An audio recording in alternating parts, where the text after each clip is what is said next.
Just last week, the FBI confirmed that Chinese hackers will attack the US soon. Never seen a time where all the threats, or so many of the threats, are all elevated, all at exactly the same time. I see blinking lights everywhere I turn. It's the first time I've seen in a long, long time the threats from homegrown violent extremists, that is, jihadist-inspired extremists, domestic violent extremists, foreign terrorist organizations, and state-sponsored terrorist organizations all being elevated at one time. Since October 7th, though, that threat has gone to a whole nother level. That was FBI Director Christopher Wray, and he said this just last month. The craziest part is, it's not the first time. He's been warning the government of an attack since the start of the year. This seems like an important warning that hasn't gotten much public attention, because it's been a hectic month with Israel attacking Iran, then Iran attacking Israel, and then Israel attacking Iran again, all while protests and wars in the Middle East and around the world are only picking up.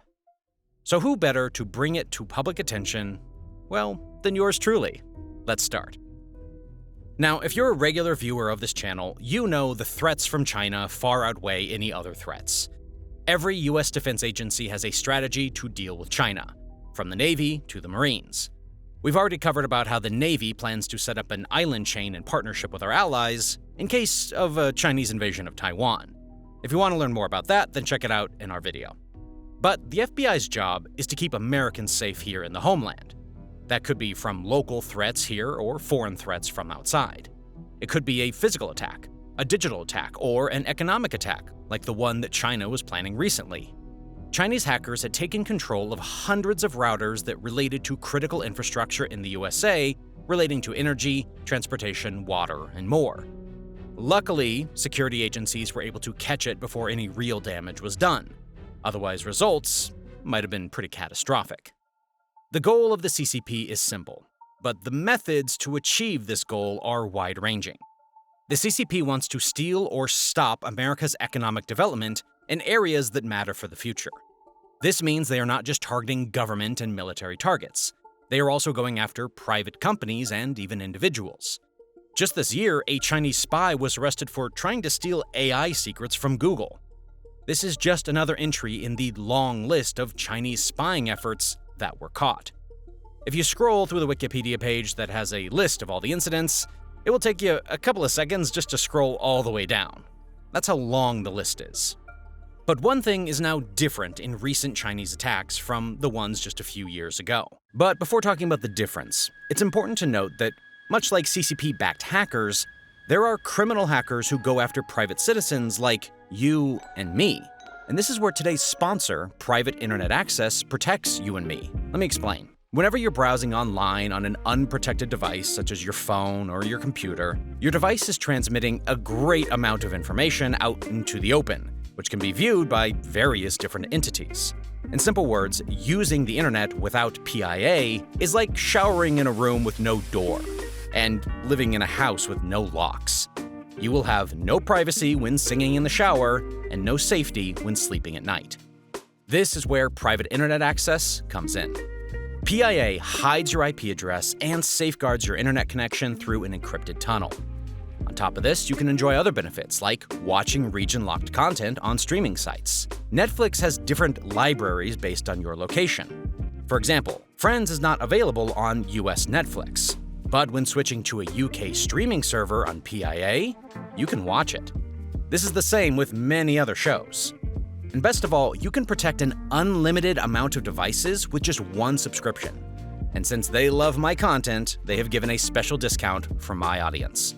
By using the link in my description, you can get an 83% discount on private internet access. That's just $2.03 a month. And you also get 4 extra months completely for free. All right, now let's talk about how CCP hackers have changed their strategy. Before, most of the attacks focused on stealing information and technology from the government and from companies. This was then used to build up Chinese companies and China's military capabilities. Recently, though, more and more attacks are focused on disrupting American life and slowing American progress. At least, that's what it seems like. Because Chinese hackers are currently just positioning themselves in critical places and then waiting. One can only assume that either hackers already have some plans to pull the trigger when a conflict starts, or the CCP has something planned and is prepping ahead of time to slow down the American response. Many experts believe that this could be in preparation for the Taiwan invasion that will likely come in 2027. If the CCP is able to cut off American fuel supply, water supply, or communications, it can, at the very least, slow down American responses by causing chaos, giving its military time to launch an offensive on Taiwan. In fact, this is nothing new. Russia actually did something similar with Ukrainian infrastructure before launching its senseless invasion. Just 1 hour before Russian tanks and missiles came raining across the borders, Ukraine's largest internet provider, Viasat, faced an unprecedented level of downtime at the most crucial moment of the invasion. This led to major disruptions in Ukrainian command and control centers, which likely, actually most definitely, helped Russia during the early hours of the invasion. In fact, it wasn't just the Ukrainian military that was affected. Citizens and companies were affected by this hack, and even neighboring European countries were faced with disruptions. Some reported that their internet access was offline for more than 2 weeks. The attack on Viasat also impacted a major German energy company who lost remote monitoring access to over 5,800 wind turbines. And in France, nearly 9,000 subscribers of a satellite internet service provider experienced an internet outage. In addition, around a third of 40,000 subscribers of another satellite internet service provider in Europe, namely in Germany, France, Hungary, Greece, Italy, and Poland, were affected. Overall, this attack impacted several thousand customers located in Ukraine and tens of thousands of other fixed broadband customers across Europe. Later investigation by international organizations and Viasat itself found that it was Russia who was behind this attack. A deeper look also revealed that the planning for the attack had started in early February, and the invasion came on the 24th of February in 2022. That means malware was already in the system and was just waiting for the go-ahead from the Russian higher-ups to cause havoc. Similarly, how the FBI fears that Chinese hackers are positioning the malware in critical places and just waiting for the go-ahead for something big. Something big could be the Taiwan invasion, or it could be something else, like slowing down our country's defense capabilities progress or research, which is exactly what happened in Iran and their nuclear facilities in 2010. Now, no country has ever taken credit for it, but I will let you take a guess as to who could be behind this. In 2010, Iran discovered something suspicious in the computers that were managing the centrifuge for its nuclear program. That's a scary prospect for a country that has already taken on an insurmountable amount of cost to advance its nuclear ambitions. What's even scarier is how far this suspicious malware has spread. It had covered close to 60% of Iran's computers. That means if there's a war, an enemy, an unknown enemy, could use it to cut off communications, fuel supplies, defensive equipment, and much more. Though it was found, it still had proved its usefulness. After getting into the computers of the Iran nuclear facility, the malware just waited and waited and waited. Then it would slowly speed up the centrifuge to a speed that it was not meant to get to, while showing to the monitoring workers that everything was going as usual. It kept doing this over and over and over again until it was caught. The goal was simple: slow down Iran's nuclear progress while making sure they have no clue what's going on. This was the first time someone had used cyber warfare to go on the offensive. So far, agencies and countries have just used cyber abilities to defend against isolated attacks from different hacker groups. But in 2010, after this discovery, it had become a weapon of war. Since then, the numbers have only gone up, and the gravity of the attacks has only gotten bigger. That's why the FBI is worried. Not just about Chinese hackers, but hackers all around. Chinese hackers, though, are most likely to be one of the biggest, if not the biggest, threat there is. As the FBI Directorate mentioned in its statement to the House Committee, if the agency were to just focus on China with all the personnel it had, it would be outnumbered 50-1. China actually has a bigger hacking program than every single other nation combined. And this brings us back to an important point. Why is the world's most funded defense sector so badly outmatched by China? This is where it's time to remind ourselves one of my favorite lessons again. Numbers do in fact lie sometimes. You guys have probably seen this chart before. Well, This chart is misleading. This shows that the US is by far the biggest spender, but in reality, China is not that far off. There are two mistakes with this chart. Number one, the numbers don't take into account that in China, $1 buys you a lot more than $1 in the USA. $1 can buy a whole meal in some places. In the USA, that's pretty much unlikely even on food carts. In China, the average soldier salary is around $30,000 per year, while in the US it's around $51,000 per year. This factor can be extrapolated to pretty much most things China spends their military budget on. Locally, it can buy the same things as the US in terms of man-hours, research hours, and raw materials for way cheaper.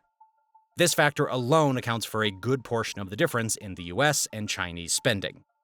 But China also doesn't report all of its spending publicly. Number two, China does a lot of its military spending off the books. So much like its GDP, the military spending number it reports publicly are fake. There are many estimates available from various organizations as to what China's true spending is if you account for off-the-books spending and purchasing power. Numbers vary anywhere between $650 billion to $710 billion US dollars. And before anyone comments, I know estimates will have holes in them, but the main point still stands that China's true military spending is a lot closer to the USA's and far more than the numbers report. A lot of the spending has been directly used at positioning Chinese hackers and companies against countries like the USA that are on a roadblock in China's plan to reunify Taiwan. One of the biggest positioning malware was caught in 2013, when Chinese hackers positioned malware in US pipeline infrastructure for strategic access for future operations. After getting access, the hackers didn't try to steal money or valuable technology. They just waited, which hints a little at their goal of causing disruption instead of, just stealing money. This has been confirmed by something called honeypots. Much like real-life honeypots, a company sets up a digital honeypot to lure these hackers. The honeypots directly mimicked the devices used in many critical infrastructure power and water plants. Using these honeypots, investigators were able to find the location of the hackers, most of them being from China. The most shocking revelation of this was the fact that hackers showed no interest in trying to steal money or technology. Their intention was just to get operational information so that they could cause the most amount of havoc when the time calls. So even though the CCP claims that these attacks are just criminal organizations doing criminal stuff, the actions seem to not match that theory. And this point brings us to one of the main benefits of cyber attacks. In the traditional form of warfare, countries always feared retaliation and mutually assured destruction. That's to say that any offensive action was very carefully thought through, as they knew retaliation would come. With cyber attacks, aggressive countries always have a plausible deniability as to whether they were behind the attack or not. Countries like Russia and North Korea are using hacker groups that are government-funded to keep an arm's length from the attacks that they don't want to be associated with. All the while, capabilities of these cyber attacks are becoming more and more catastrophic by the day, all while consequences are becoming harder and harder to apply. First, it takes months, if not years, to find out who was the true culprit behind any attack. And even after getting some sense, it's hard to appropriate the exact response due to the plausible deniability aggressors always have. A perfect example of how difficult cyber warfare is to judge is TikTok. Debates have been long going and will likely continue for years to come. Is it a national security threat or just an addicting social media? Is it a sustained effort to brainwash our youth?